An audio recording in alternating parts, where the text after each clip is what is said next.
지난 영상 중반부터 본의 아니게 좀 흥분한 건 양해 바랍니다. 저는 지난 27년간 사회생활을 하고 있고 대기업, 외국계, 중소기업, 자영업 및 개인사업까지 두루 경험을 했기 때문에 수많은 사람들과 일을 겪어봤습니다.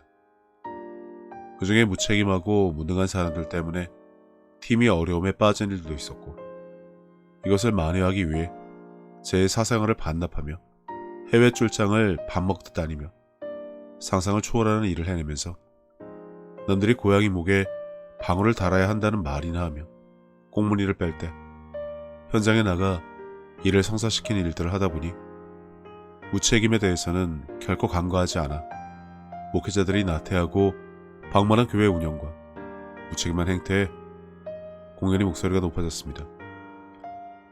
그럼 이제 사람들 이야기를 좀 해볼까 합니다. 사회생활하는 수많은 신자들, 목회자들은 그들의 삶이 어떠한지 전혀 알지 못합니다. 신학교 졸업하고 목회지 배정을 받아 시작한 일이다 보니 사회경험, 단체생활, 조직문화 등에 대해 전무하죠.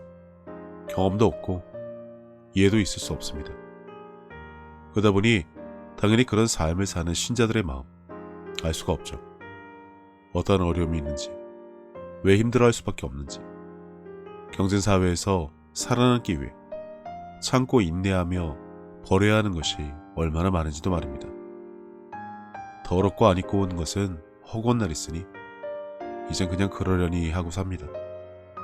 남들에게 밝히지 못하는 가정 문제도 있어 누구에게 말은 못하고 소가리를 하는 동안 교회를 다녀봐도 무엇 하나 달라지지 않습니다. 사람들은 여전히 멀게 느껴지고 목회자의 설교는 들어봐야 마음에 심겨지지 않습니다. 믿음을 강요하지만 그게 뭔지도 모릅니다. 물론 믿음이란 것이 개개인이 책임에 달린 것이지 누가 주어서 갖거나 생기는 것은 아닌데, 교회 오니 너나 할 것 없이 믿음을 구하기에 그런 줄 알고 구해도 받습니다. 하지만 무엇 하나 뜻대로, 말씀대로, 믿음대로 되는 일이 없습니다. 나만 믿음이 없는가 싶어 자책감과 죄책감에 시달리면서도 믿음은 없지만 오직 믿을 것은 하나님밖에 없는데, 교회에 오면 나만 나고자같이 느껴져 주일에 교회 나오는 것도 점점 의무감에 달릴 뿐, 현실감 없는 설교에 뜬구름 잡는 성경 이야기에 점점 마음은 멀어져 갑니다. 근본 없는 설교는 들어도 답답함만 줄 뿐이라서요. 그러다 박혁이라는 사람을 유튜브로 알게 되고 그의 영상들을 봤습니다. 교회에선 이러방구하지 않던 일이 벌어지니 이거 봐도 되나 싶은 당혹감도 들었지만 그의 신기한 능력에 계속해서 보게 되었습니다. 그가 외치는 하나님, 예수님, 성령님이 도대체 누구시기에 이 사람에게 이런 능력을 주셨는지 신기하면서도 점점 의문이 들기 시작했습니다. 성경에서 보긴 했는데 이 일이 내게도 일어날까? 12의 혈루 중의 여인처럼 이 사람을 만나면 무엇인가 답답한 내 마음이 해결되지 않을까 싶은 기대감이 생기기 시작합니다. 표적신은 따르지 말라. 기사와 표적 구하면 안 된다. 오직 말씀만 보고 회개하고 십자가 은혜만 생각하라. 강요하는 교회와 너무나 달랐기 때문입니다. 그러다 용기와 시간을 내서 박혁의 집회에 가봤습니다.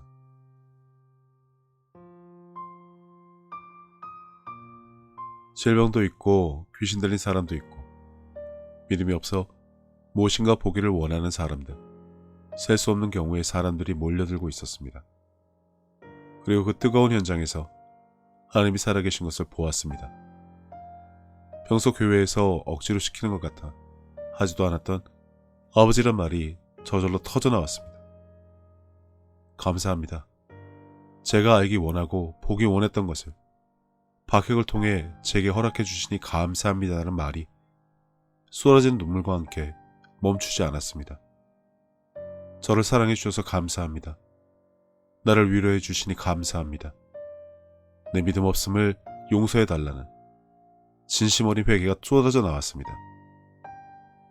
목회자들이 감성파리 쇼맨십으로는 아무 감흥도 없던 일이 내게 임했습니다. 부하의 병이 나았다는 말을 듣고 뒤돌아서 한참 동안 멍하니 예수님이 가신 쪽을 바라보았을 백부장처럼 집회장에서 떠날 수가 없었습니다. 이제 내 삶의 현장으로 돌아가야 하는데 나는 어떻게 해야 하나 싶은 걱정이, 아니 두려움이 다시 나를 휘감았기 때문입니다. 주일에 교회에 가니 박혁 집회 다녀온 사람은 배신의 배반이고 무당 섬기고 온 듯 몰아세우는 말을 하고, 유튜브에는 박혁 집회에 다녀오지도 않은 것 같은 자들이 박혁을 몰아세우기에 혈안이 된 모습에 다시 흔들리기 시작합니다. 내가 거기 있었는데, 내가 보고 경험했는데, 이게 아닌가 싶은 생각에 또 내 믿음 없음을 자책하게 됩니다. 그래서 제가 그러시지 말라고 미력하나마 당신을 돕고자 합니다. 당신이 보신 것이 맞다고, 당신은 살아계신 하나님을 보신 것이 맞다고, 성령의 역사를 체험하신 것이 맞다고, 당신에게 든 생각이 맞고, 당신의 믿음이 맞고, 당신이 흘린 눈물이 절대로 헛된 것이 아니라고 말입니다. 그걸 잊지 말라고 십수편의 영상을 통해 기록으로 남겨드리는 것입니다. 목회자 여러분, 당신들은 감성팔이 설교나 해봤지 예배 때마다 이런 일이 일어나게 해본 적이라도 있습니까? 아직도 당신들은 박혁의 발길질이나 거슬리는 십선비짓이나 할 겁니까? 체면과 거칠애를 미덕으로 배운 그 유교 사상으로 율법과 신학과 근본 없는 종교심에 쩔어 당신에게 맡겨진 신자들은 나몰라라 내팽개치고 말을 오감으로 믿으면 안 된다고 하면서 누구보다 감각적인 것에 눈이 뒤집혀 알지는 못하는 성령의 사역, 이렇게 하는 것이 아니라 지적질하는 것이 뭐라도 되는 줄 아는데 정신 차리기 바랍니다. 당신들이 하지 못하는 것이 고작 행함으로 믿음을 보여주지 못하는 것과 단지 권능을 못 받아 능력을 행하지 못하는 것이라고 생각합니다. 고아와 과부를 돌보는 것이 경건이라 하셨습니다. 내가 줄일 때 너희가 먹을 것을 주지 아니하였고, 목마를 때 마시게 하지 아니하였고, 나그네 되었을 때 영접하지 아니하였고, 헐벗었을 때 옷 입히지 아니하였고, 병들었을 때와 옥에 갇혔을 때 돌보지 아니하였느니라고 하셨습니다. 너희가 여기 내 형제 중에 지극히 작은 자 하나에게 한 것이 곧 내게 한 것이니라 하신 분이 말씀하시기를, 이 지극히 작은 자 하나에게 하지 아니한 것이 곧 내게 하지 아니한 것이니라 하시며, 그들은 영벌에, 의인들은 영생에 들어가리라 하셨습니다. 내가 이같이 미지근하여 뜨겁지도 아니하고 차지도 아니하니 내 입에서 너를 토하여 버리리라고 하셨습니다. 그들에게 어떠한 위로를 주기는커녕 당신들 목회에 이용해 먹은 신자들, 봉사와 헌금을 강요하며 오히려 그들이 간절함을 이용해 교회 부흥이나 꾀하려 했던 당신들을 그분은 잊지 않으십니다. 그러하고 당신에게 교회를 맡기지 않으셨으니 빼앗아 가시는 겁니다. 너한테 맡기지 못하겠다고. 그게 당신 교회가 망한 이유입니다. 개척교회가 원래 그래서 그런 것이 아닙니다. 투잡, 쓰리잡 아무리 뛰어봐도 허덕거리게 된 이유입니다. 아직 버티고 있으니 해당 사항 없을 것이라 믿고 싶겠지만 어려움이 단지 고작 그것뿐일까요? 당신들의 잘못은 당신에게 맡겨진 신자들에게 하나님의 사랑을 제대로 전하지 않은 그것입니다. 그분의 믿음을 전하지 않은 그것입니다. 그분의 위로를 전하지 않은 그것입니다. 마음에 심겨지게 돕지 않은 그것입니다. 성경에 버젓이 나온 기사와 표적, 은사를 구하지 않아 하나님의 자녀가 죽음에 내몰리게 한 그것입니다.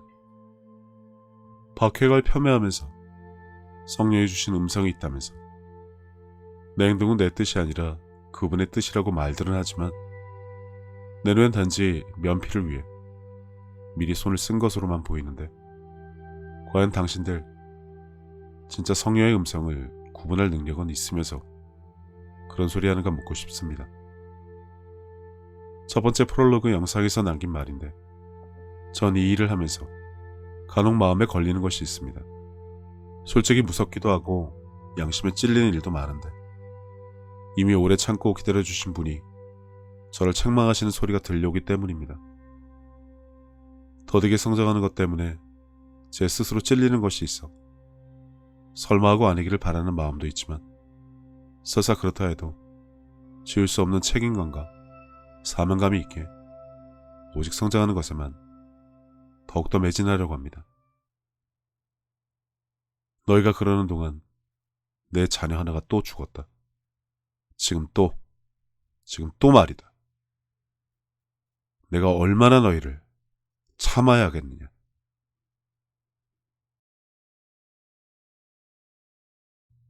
다음 영상에서 뵙겠습니다.